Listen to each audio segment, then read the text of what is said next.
I live in an apartment on the ground floor of a house that was converted to apartments. My neighbors, one street over but the back of their house faces the back of the house I live in, can see my whole backyard and vice versa. My apartment has a whole wall of windows that are on the back of the house. It's gorgeous and is a big reason I picked the place. I love keeping plants and it let in a lot of light.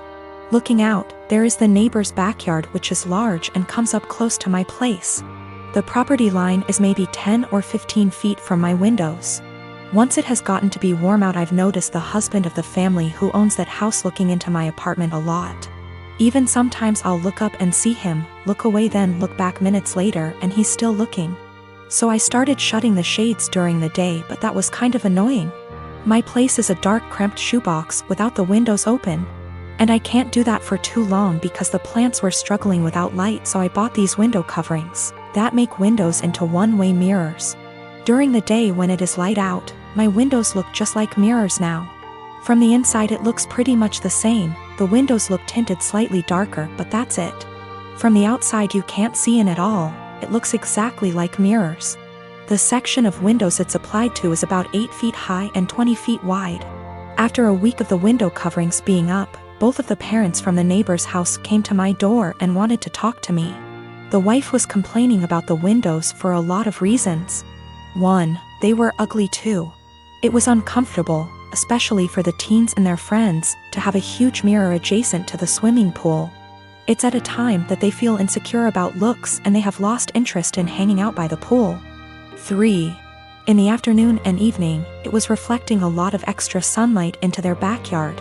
They couldn't enjoy eating dinner on the back porch with the sun in their eyes. I said sorry about the inconvenience, but I wanted it for privacy. They both pushed back on that some and I said that I needed privacy because of the husband starting. He started denying it in front of his wife, and so I took out my phone where I'd taken pictures and sent it to my group of friends. And showed her a couple pic tires of him gaping at my apartment and the texts from that time. He got mad and said he incidentally looked over, and the 8-foot by 20-foot mirror was a crazy overreaction. I said that I'd like to keep it, and that I was sorry, but frankly this was avoidable. I think they're both mad because they called my landlord, who brushed them off. Now both of my kids, 16-year-old son and 9-year-old daughter, and my ex are extremely mad at me because I won't give up my appointed time with them. My son won't even talk to me and my daughter is crying all the time. Me and my ex divorced shortly after my daughter was born. I blame him for it and he blames me. I won't go into detail here.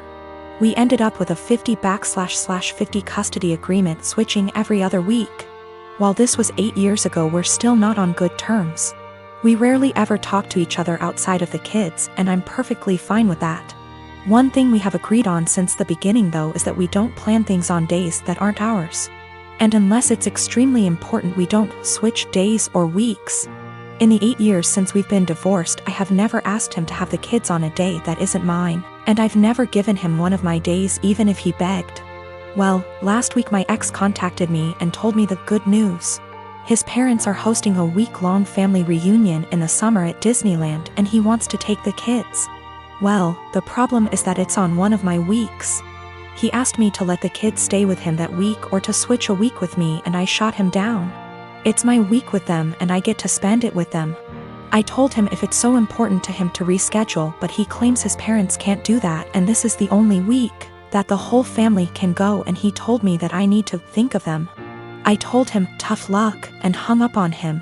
Well, this last Sunday when my ex dropped the kids off with me, my son refused to talk to me at all and my daughter wouldn't even look at me. When I asked my ex what was wrong, he refused to talk to me, only saying ask them in a snarky tone before leaving. When I asked my daughter what was wrong, she burst into tears and said that I was not letting daddy take them to Disneyland.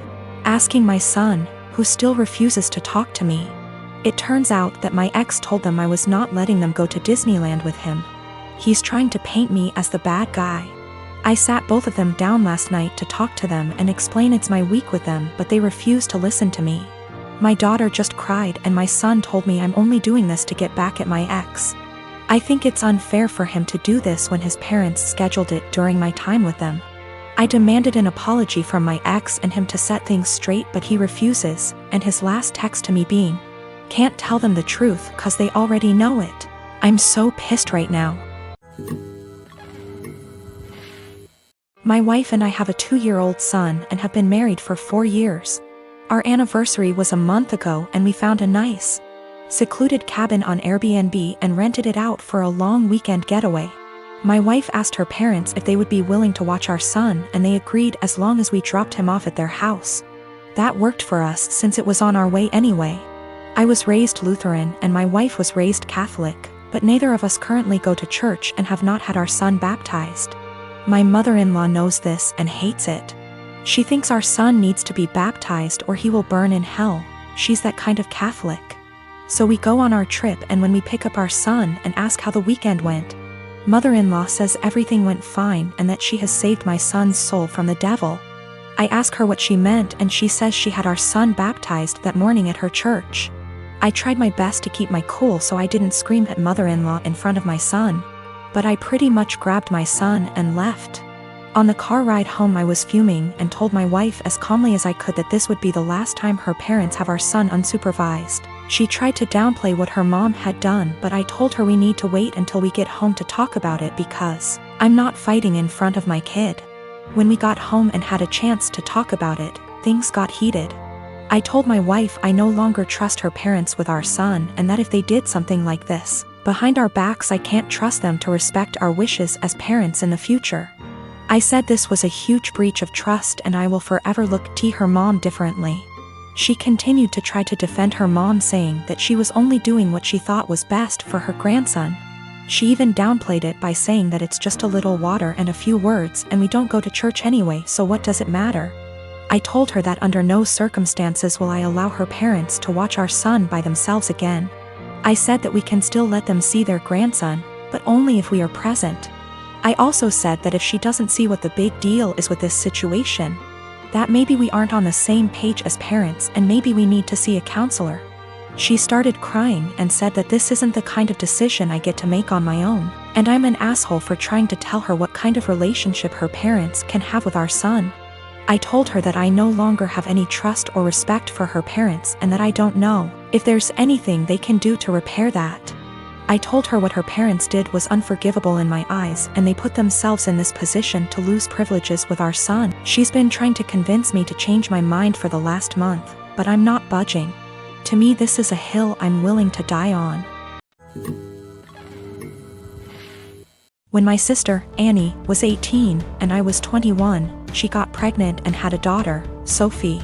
She developed what we believe was postpartum depression, but was never diagnosed as she refused therapy. When Annie's school started up again, our mother took on all childcare of Sophie. As Mum took on more childcare, Annie seemed more like her old self, happy, outgoing, generally mentally healthy. Then within 6 months of Sophie's birth, Annie got pregnant again with another girl, Laura, and the cycle of PPD symptoms, Mum taking over, and Annie's mood improving repeated. When Laura was 2 and Sophie was 3, Annie decided to move out of our parents' home, alone, and said she wanted our parents to adopt/raise her daughters. They said no.